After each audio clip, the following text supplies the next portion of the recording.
trying to do? I'll tell you what he's trying to do. He wants to destroy everybody's belief in the Bible and in God.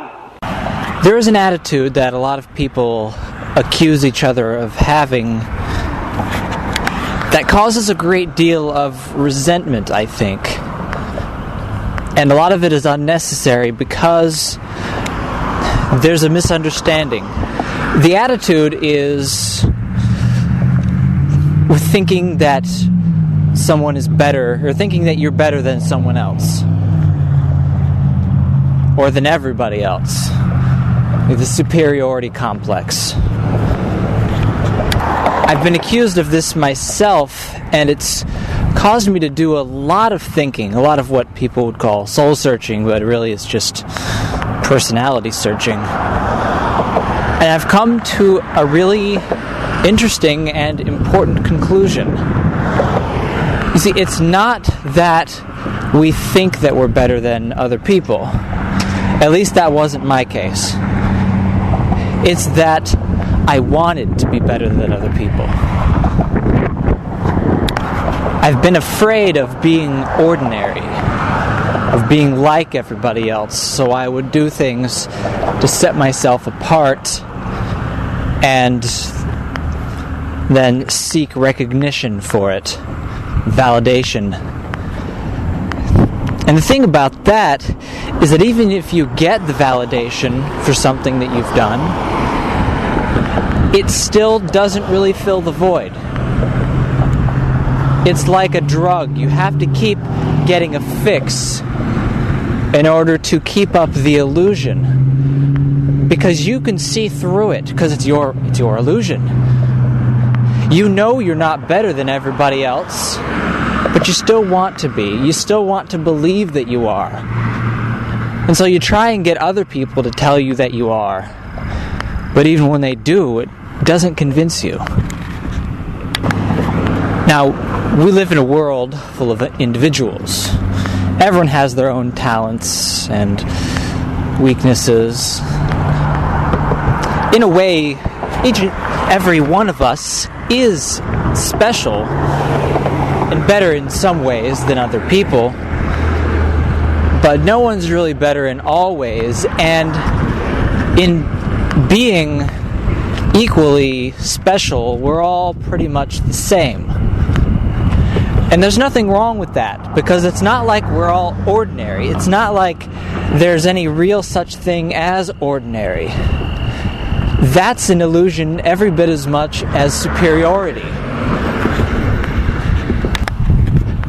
Ego is not believing that one is better than others. It's the wish to be better and kind of an overcompensation. The need to be constantly validated and fed praise or even jealousy. We're often driven to cause others to feel jealous of us because we want to think that what we have is better than what other people have.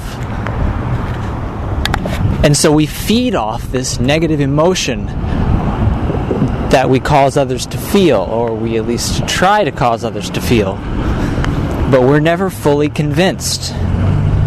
We know we're equal, or maybe it's not even that, maybe it's the opposite. Maybe the desire to be superior comes from a true belief of inferiority. Some people take this inferiority complex to a more honest place, and they become very I'm going to mess up this word, self-denigrating, demigrating, something like that. They become very down on themselves instead of getting this illusion, this sense of superiority. They'll instead take on the illusion of inferiority.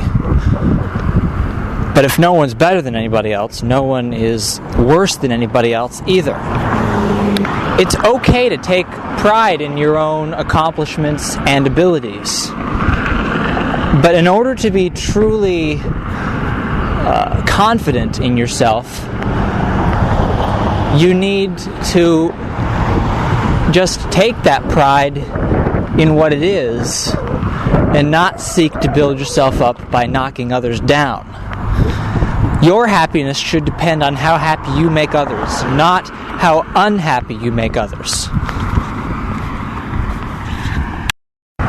There are so many people who get put down so regularly that they've believed in the illusion of their own inferiority. And that's sad, because a lot of people just are never in a situation or an arena where our own specific skills and talents can be put to most effective use. Some people don't even discover their own, or they don't believe that they exist, or they're afraid of competition or criticism. Now, as far as the competition goes, I don't think there's really much to fear from that, because there are so many people, and the world is such a big place. There is room for more than one talented artist, skilled plumber, skilled writer, other things like that. There's plenty of room for people of all skills and talents to showcase their abilities and use them in a way that aids us all. A lot of times it's just a matter of putting yourself out there, exposing yourself to criticism, defending yourself if needed, and most of all, believing in yourself, not out of faith. Never believe anything out of faith. Believe in yourself because of your own self-knowledge, in your awareness that you have things to offer, you have these abilities, and that you can make a difference. I've had for years what I call my number one rule. And that rule is never let anybody make you feel bad about yourself. Because how other people feel about you is not a reflection of the kind of person you are. It's a reflection of who they are. And if somebody sees some shortcoming in you and decides that they hate you for it, it's because they're hateful people. It's not because you deserve to be felt that way about. Now, if you've actually done something that upsets someone and they hate you because of that, that's different. You may have something to atone for, but anybody who hates you simply for who you are and what you can do and what you can't do, well, they're the ones who have the problem, not you. And really, you should feel bad for them, because unhappy people wish to spread their unhappiness to others. And they'll do it any way that they can come up with. And I think the same is true with happy people. They want to spread their happiness. Now, if you want to feel happy, surround yourself with other people who are happy. And if you want to be unhappy, surround yourself with unhappy people who will put you down, tell you who you are, let them decide who you are and what you can do, and restrict yourself. But always be honest with yourself. Don't fall prey to self-pity, and don't seek to build yourself up by tearing other people down.